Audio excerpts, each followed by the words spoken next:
আমরা যখন কোনো সিদ্ধান্ত নিই, সে ব্যবসা হোক বা ব্যক্তিগত সম্পর্ক, তার পেছনে থাকে অনেক কৌশলগত চিন্তা। গেম থিওরি ঠিক এটাই বিশ্লেষণ করে। কিন্তু প্রশ্ন হল, আমরা কি সবসময় নিখুঁত যুক্তি দিয়ে চলি, নাকি আমাদের সিদ্ধান্তগুলো আরও বেশি মানবিক, আরও বেশি জটিল? চলুন আজ গেম থিওরির এই মানবিক দিকটাই একটু ঘুরে দেখি। শুরু করা যাক বিখ্যাত অর্থনীতিবিদ জন মেনার্ড কেইনসের একটা কথা দিয়ে। উনি বলতে চেয়েছেন, কোনো কৌশলগত খেলায় জিততে হলে শুধু নিজের সেরা চালটা দিলেই হয় না। আসল চ্যালেঞ্জটা হলো এটা বোঝা যে অন্যেরা কি ভাবছে আর তাদের ভাবনা নিয়ে বাকিরা কি ভাববে, মানে চিন্তার ওপর চিন্তা। তো এই আলোচনায় আমরা কয়েকটা প্রচলিত ধারণাকে একটু চ্যালেঞ্জ করব। প্রথমে দেখব এই সবলিত যুক্তিবাদী খেলোয়াড় আসলে কে। তারপর আমরা ন্যায্যতা, সমন্বয় আর অনুমান নিয়ে কয়েকটা মজার পরীক্ষার মধ্যে দিয়ে যাব। আর সবশেষে এই সব কিছু মিলিয়ে আমরা একটা উন্নত মডেল তৈরির চেষ্টা করব। আচ্ছা, তাহলে চলুন মূল কথায় আসা যাক। ক্লাসিক্যাল গেম থিওরির যে কেন্দ্রীয় চরিত্র, তাকে বলা হয় হোমো ইকোনমিকাস। ভাবা হয় সে হলো এমন এক খেলোয়াড় যে কিনা একেবারে নিখুঁত যুক্তিবাদী, পুরোপুরি স্বার্থপর আর অসম্ভব চালাক। কিন্তু সত্যি করে বলুন তো, আমাদের আশেপাশে কি আমরা এমন মানুষ দেখি? মানে এই ক্লাসিক্যাল গেম থিওরির মূল ভিত্তিটাই হলো কিছু ধারণা।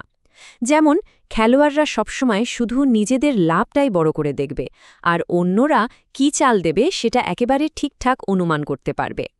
এই ধারণাগুলো শুনতে বেশ শক্তিশালী মনে হলেও বাস্তবতার সাথে এদের কিছুটা ফারাক আছে। তাহলে প্রথম যে মিথটা আমরা ভাঙতে যাচ্ছি সেটা হলো স্বার্থপরতার মিথ। মানুষ কি আসলেই ততটা স্বার্থপর যতটা এই থিওরি মনে করে? চলুন একটা পরীক্ষার মাধ্যমেই ব্যাপারটা পরিষ্কার করা যাক। চলুন আল্টিমেটাম গেমটা কি সেটা একটা সহজ উদাহরণ দিয়ে বুঝি। ধরুন একজন ফটোগ্রাফার এসে বলল, এই যে আপনাদের ছবি $5 দিলে নিন, না হলে ছেড়ে দিন, কোনো দরাদরি চলবে না। এইটাই হলো একটা আল্টিমেটাম। ল্যাবের পরীক্ষায় নিয়মটা আরও সহজ।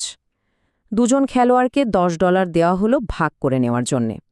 প্রথমজন একটা প্রস্তাব দেবে, যেমন আমি $6 নেব, তোমাকে $4 দিলাম। দ্বিতীয় জনের কাছে দুটো রাস্তা খোলা, হয় প্রস্তাবে রাজি হওয়া অথবা সোজাসুজি না করে দেওয়া। কিন্তু সে যদি না বলে, তাহলে কিন্তু কেউই 1 পয়সাও পাবে না। এখন থিওরি অনুযায়ী একজন যুক্তিবাদী প্রস্তাবকের কি করা উচিত? তার উচিত যতটা সম্ভব কম অফার করা, ধরুন 25 সেন্ট।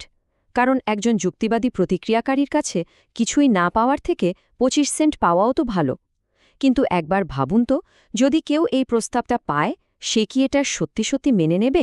আর এখানে আসল মজাটা, বাস্তবে যা দেখা যায় তার সাথে তত্ত্বের কোনো মিলই নেই। পরীক্ষাগুলোতে প্রস্তাবকরা গড়ে প্রায় $4.5 অফার করে, মানে প্রায় অর্ধেক। আর $2 বা তার চেয়ে কম টাকার প্রস্তাবগুলো তো প্রায় অর্ধেক ক্ষেত্রেই মানুষ ফিরিয়ে দেয়। মানে নিজের ক্ষতি স্বীকার করেও মানুষ একটা অন্যায্য প্রস্তাব প্রত্যাখ্যান করছে। তার মানে মূল ব্যাপারটা হলো, আমাদের কাছে ন্যায্যতা বা ফেয়ারনেস খুব গুরুত্বপূর্ণ। মানুষ একটা অন্যায় প্রস্তাবকে শাস্তি দেওয়ার জন্য নিজের পকেটের টাকা জলাঞ্জলি দিতেও রাজি। মনোবিজ্ঞানের ভাষায় এই আচরণকে বলা হয় নেতিবাচক পারস্পরিকতা। বেশ, আমরা তো দেখলাম যে ন্যায্যতা আমাদের সিদ্ধান্তে কতটা প্রভাব ফেলে। এবার চলুন দ্বিতীয় মিথটার দিকে নজর দেয়া যাক, সমন্বয়ের সমস্যা। আচ্ছা, একদল যুক্তিবাদী মানুষ কি সবসময় নিজেদের জন্য সবচেয়ে ভালো ফলাফলটা খুঁজে নিতে পারে? তো এই কোঅর্ডিনেশন গেম জিনিসটা কি? ব্যাপারটা হলো, এটা এমন একটা পরিস্থিতি যেখানে সবাই যদি একই কাজ করে, তাহলে সবারই লাভ বেশি। যেমন ধরুন একটা শহরে সবাই যদি একদিকে গাড়ি চালায়, তাহলে যাতায়াত সহজ হয়। মানে সবাই আসলে ভিড়ের সাথেই থাকতে চায়। আর এই পরিস্থিতিটা বোঝানোর জন্য একটা দারুণ রূপক আছে, কন্টিনেন্টাল ডিভাইড। ভাবুন, একটা পাহাড়ের চূড়া থেকে 1 ফোঁটা জল পড়ছে।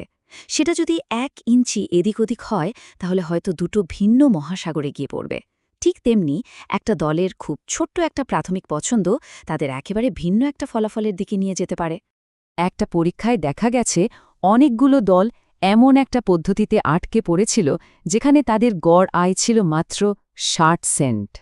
অথচ দেখুন, ওই একই খেলায় আরও ভালো একটা ফলাফল পাওয়া সম্ভব ছিল, যেখানে গড় আয় হতো $1.12, মানে প্রায় দ্বিগুণ। কিন্তু বহু দল সেই সেরা পথটা খুঁজে পায়নি। তাহলে এর থেকে আমরা কি বুঝলাম?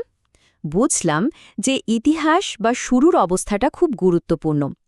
দলগুলো যে সবসময় সেরা ফলাফলটা খুঁজে বের করতে পারে তা নয়। অনেক সময় একেবারে শুরুতে নেওয়া একটা এলোমেলো সিদ্ধান্তই তাদের একটা কম লাভজনক পথে আটকে ফেলে।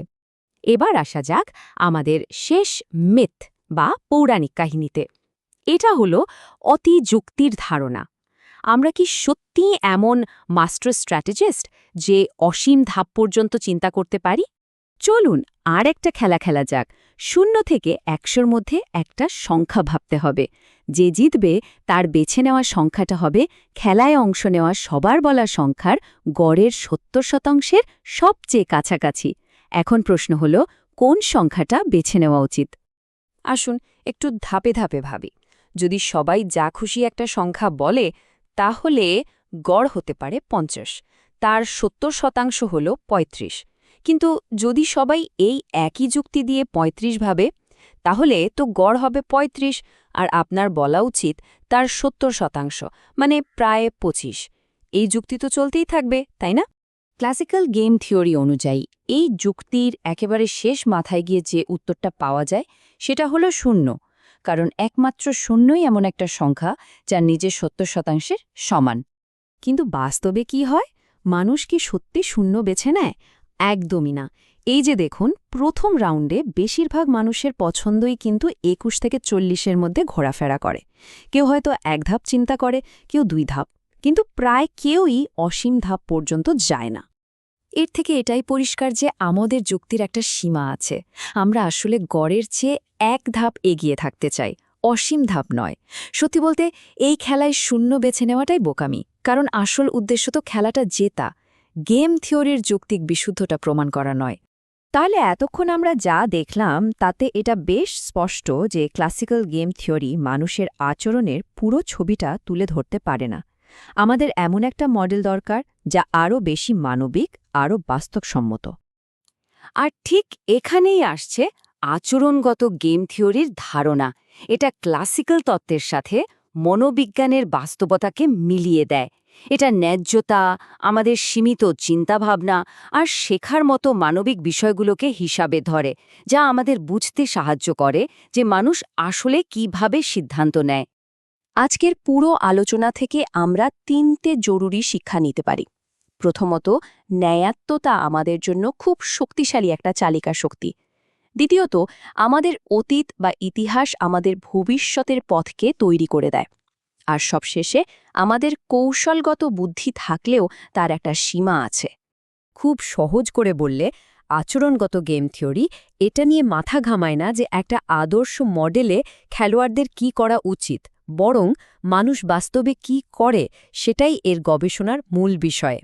সবশেষে একটা প্রশ্ন রেখে যাই, যদি এই সহজ খেলাগুলোতে আমরা পুরোপুরি যুক্তিবাদী খেলোয়াড় না হই, তাহলে বাস্তব জীবনের জটিল পরিস্থিতিতে, যেমন অর্থনীতি, রাজনীতি বা আমাদের ব্যক্তিগত সম্পর্কে, আমাদের এই মানসিক প্রবৃত্তিগুলো আমাদের কোথায় নিয়ে যাচ্ছে? কোনো ভুল পথে, নাকি হয়তো আরও ভালো কোনো সমাধানের দিকে? এটা কিন্তু ভাবার মতো একটা বিষয়।